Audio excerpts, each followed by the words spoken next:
Okay, this is question 4, which is the last question, which requires the check boxes and the radio buttons. So this was the layout I used. I used relative layout. Then this is the text view.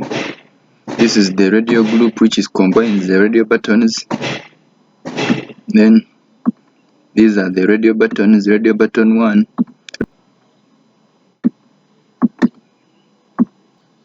Then down radio button 3, which is this one. Then this is radio button 4. Then we close the radio button group from here. Then we go to text view. Text view with the radio group, this one, which gives description of the word, which is give a suggestion here. Then here we go on checkbox. Then this is checkbox 1, checkbox 2 down. Then I would like to hear more from you. This is the checkbox description. This is another checkbox 3 with their IDs, which are these ones. Then it checks if true or false. So this is the button submit. So these are the user interface elements.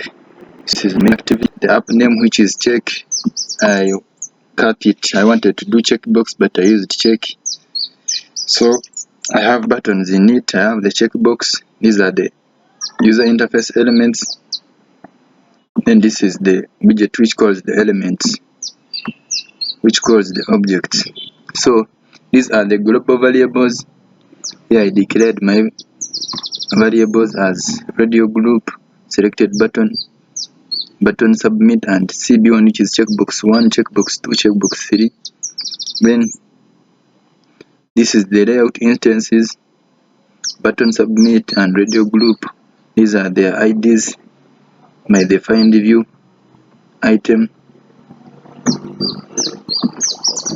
checkbox 1, checkbox 2, checkbox 3, checkbox 4 by their IDs. Then this is the submit button, which is this one. This is also a user interface item. Here there is the radio button. So when you check it, you get the text from this one. Then you get a message that displays you that you've selected. The selected radio button is then what you've selected. So we go on button submit, the submit button. So here the selected radio button is called upon by this one, and the text is called upon by this code. So these are the strings. This shows that if checkbox 1 is yes, then other checkboxes cannot be ticked, which means you have to select only one checkbox, only one radio button. So if you check one, then the others are not true. So you have to choose one.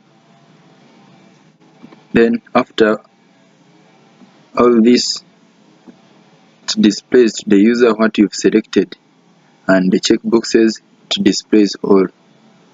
So as you run, so after running it, the logic succeeded.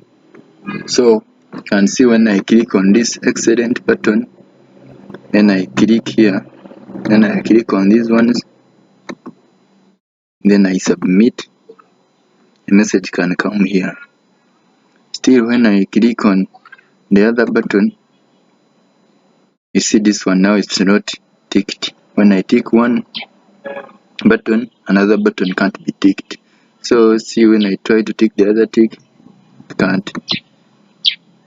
It only gives one tick. So still, when I submit, it brings the message. So that's my presentation, madam. I'm sorry for passing the deadline day, because I already told you the problems with my computer. So thank you, madam.